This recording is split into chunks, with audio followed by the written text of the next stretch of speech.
क्या ऋषि गंगा के ऊपर ग्लेशियर टूटकर गिरा? पहला सवाल, क्या ऋषि गंगा नदी के कैचमेंट एरिया में झील टूट गई? तीसरा सवाल ये कि क्या बर्फ पिघलने से जमा पानी ऋषि गंगा नदी में आ गिरा? क्या नंदा देवी की चोटी से हजारों टन बर्फ गिरने की वजह से ये सैलाब आया? सवाल बहुत सारे हैं। कल सीएम त्रिवेंद्र सिंह रावत ने तबाही के पीछे की जो वजह बताई थी वो बर्फ वाली थ्योरी है। सीएम के मुताबिक ग्लेशियर टूटने से तबाही नहीं आई। सैटेलाइट इमेज के रिसर्च से ये खुलासा हुआ कि पहाड़ पर भारी मात्रा में जमा बर्फ गिरने से तबाही आई है। 2 फरवरी की सैटेलाइट इमेज में पहाड़ पर बर्फ नहीं थी और 5 से 6 फरवरी की जब सैटेलाइट इमेज को देखा गया तो वहां पर बहुत ज्यादा भारी मात्रा में बर्फ नजर आई। 7 फरवरी की दोपहर के बाद बर्फ पूरी तरह से गायब दिखाई दी। भारी बर्फबारी के बाद पीक पर बड़ी तादाद में बर्फ नजर आई। यही बर्फ 7 फरवरी को अचानक ऋषि गंगा नदी में जा गिरी। लेकिन डीआरडीओ के वैज्ञानिक चमोली हादसे के पीछे ग्लेशियर थ्योरी बता रही हैं। नंदा देवी ग्लेशियर के पास त्रिशूल पीक है। त्रिशूल पीक के पास एक ग्लेशियर है। इस ग्लेशियर में 2 छोटे ग्लेशियर्स मिलते हैं। पहाड़ की ढलान हैंगिंग ग्लेशियर था। आप देखिए, जो आपको इस तस्वीर में समझ में आएगा, ये ग्राफिकल इमेज हमने आपके लिए तैयार की है। 7 फरवरी को हैंगिंग ग्लेशियर टूटकर नीचे गिरा। हाइट में 1 किलोमीटर नीचे घाटी में गिरा। नंदा देवी ग्लेशियर से 1.5 किलोमीटर आगे जाकर जब ये टूटा, आगे जाके ये गिरा, तो ग्लेशियर का मलबा ड्रैगन शेप में ऋषि गंगा में बढ़ता हुआ और आगे की तरफ आ गया। एरियल सर्वे में हैंगिंग ग्लेशियर में क्रैक नजर आता है। तो वजह क्या हो सकती है, इसे और ज्यादा बेहतर तरीके से समझने के लिए इस वक्त हमारे साथ defence geo informatics research establishment के डायरेक्टर साहब डॉक्टर LK सिन्हा जी जुड़ गए हैं। सिन्हा साहब, आपका बहुत बहुत स्वागत है इंडिया टीवी पर। आप क्या ये समझा पाएंगे कि ये त्रासदी आखिर किस वजह से हुई है? ग्लेशियर टूटने की वजह से हुई है, घर्षण की वजह से हुई है, बहुत ज्यादा बर्फ इकट्ठा हो गई फिर उसके पिघलकर नदी में जाने की वजह से हुई है? क्या वजह है? जहां तक हमारी एनालिसिस किया उसके हिसाब से ये जो नंदा देवी पूरा एरिया है ना, इसमें कई सारे ग्लेशियर्स हैं। जो नंदा देवी का मेन ग्लेशियर है जिसकी आप बात कर रही हैं, जिसमें 2 छोटे ग्लेशियर्स आके मिलते हैं, ये उससे आगे का एरिया है। यहाँ के ग्लेशियर का नाम हमने जो है वो है नंदा घूमटी। ये नंदा घूमटी ग्लेशियर जो है, ये नंदा देवी ग्लेशियर के स्नाउट से भी करीब 1.5 से 2 किलोमीटर आगे है। ये नंदा घूमटी ग्लेशियर हैंगिंग ग्लेशियर जैसा है और एक बहुत बड़ा इसका आइस शीट जो हैंग कर रहा था वो गिरा है आपके रैनी गंगा रिवर पे।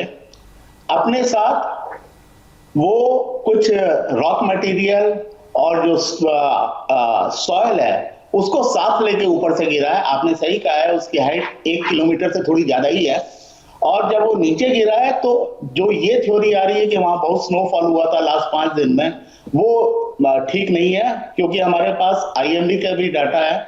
उसके हिसाब से स्नोफॉल इतना नहीं था कि वहां एवलांच आने की स्थिति थी। ये जो ग्लेशियर टूटा है, ये अपने साथ मलबा नीचे लेके आया है और जो स्नाउट से पानी आ रहा था पीछे 1.5 किलोमीटर तक, वो कुछ देर के लिए अपने साथ वहां पे स्टक करके उसको लेके आगे बढ़ा है और ये जाके फिर एक सैलाब के रूप में पूरा नीचे तक आया है। इसके इम्प्रिंट्स आपको तपोवन डैम जो बन रहा है वहां पे भी दिखते हैं। और आपने सही कहा, ये ड्रैगन के शेप में आगे बढ़ा है, जिसका हेड करीब 20 से 25 मीटर था और टेल 2 से 3 मीटर। ये 25 मीटर का जो हेड था इसके इम्प्रिंट्स आपको रैनी गंगा रिवर के दोनों साइड वैली में दिखते हैं और इसकी विड्थ भी 100 मीटर या उससे ज्यादा है। कहीं कहीं तो ये 300 मीटर भी हो जा रहा है। आप समझिए, इतना सैलाब जब एक साथ बह के आता है तो इस तरह की तबाही तो होना बहुत मुमकिन हो जाता है उस समय। ये हैंगिंग ग्लेशियर का मतलब अगर आप और थोड़ा सा डिटेल में बता सके, ये ग्लेशियर क्या, ये इसके हैंगिंग होने के पीछे वजह क्या होती है? क्या एक जी जनरली ये टेक्टोनिक मूवमेंट्स होते हैं।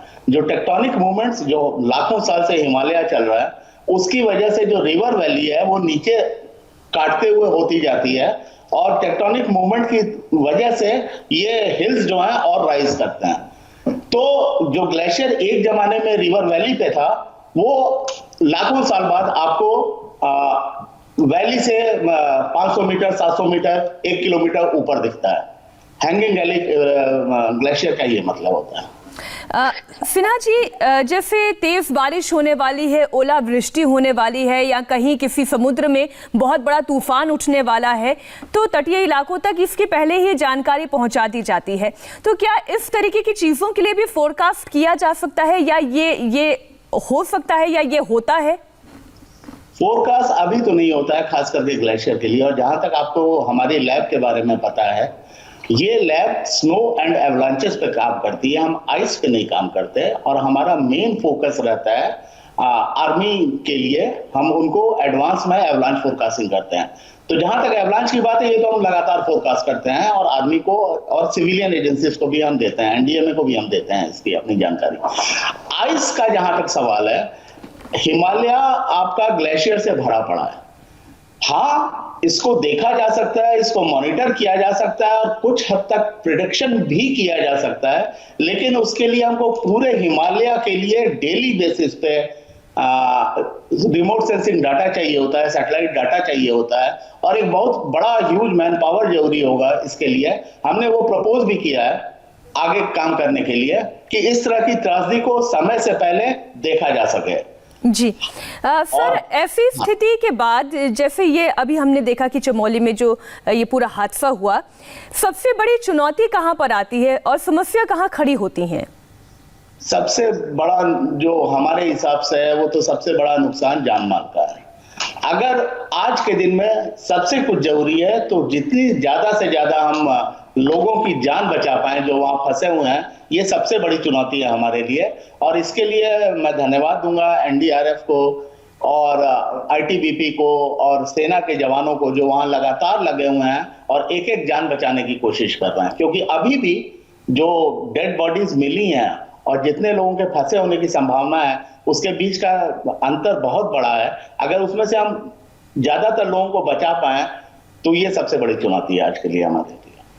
आम दर्शकों की समझ को आप थोड़ा सा और बढ़ाएं कि ये सर्दियों में भी क्या ग्लेशियर टूटता है, क्योंकि कई लोगों का ये मानना है या ऐसी धारणा है कि सर्दियों में ही ग्लेशियर टूटता है, या फिर गर्मियों में बहुत ज़्यादा ग्लोबल वार्मिंग की वजह से ग्लेशियर्स बहुत तेज़ी से पिघलते हैं, जिसकी वजह से नदियों का जलस्तर बढ़ता है। इस मामले में भी थोड़ी सी आप जानकारी दें। देखिए, नदियां जो पेरिनियल हैं, उन सबका स्रोत तो ग्लेशियर्स ही हैं। क्या गंगा, क्या यमुना, क्या ब्रह्मपुत्र, सारी ये जो नदियां हैं हिमालय की, इनका पेरिनियल जो है, जो सालों भर चलती हैं, इनका स्रोत तो ग्लेशियर होता है। ग्लेशियर गर्मियों में पिघलना शुरू होते हैं और वो अपना पानी इन नदियों को देता है। जहां तक ग्लेशियर टूटने का सवाल है, ऐसा नहीं है कि ग्लेशियर विंटर्स में नहीं टूटते हैं। ग्लेशियर्स विंटर में भी टूटते हैं, और ये कोई अनोखी चीज नहीं हुई है कि ग्लेशियर विंटर में टूटा है। जो लोग ये कह रहे हैं कि विंटर में ग्लेशियर नहीं टूटते हैं और अपनी अपनी थ्योरीज दे रहे हैं, मैं उसको स्वीकार नहीं करता हूं। तो आप ये कह रहे हैं कि सर्दियों में भी और गर्मियों में भी, दोनों ही स्थिति में ग्लेशियर्स टूटना बहुत ही कॉमन है।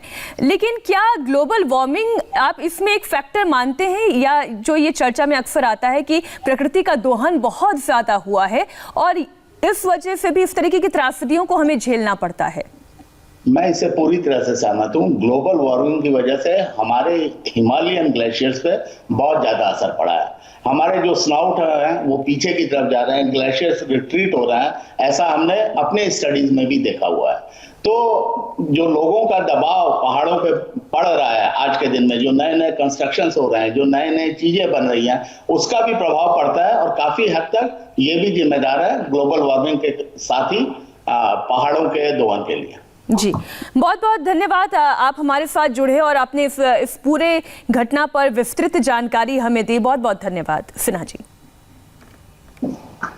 हमें रुकना होगा एक छोटे से ब्रेक के लिए, और ब्रेक के बाद मुंबई से आग की एक बड़ी खबर छोटे से ब्रेक के बाद दिखा रहे हैं।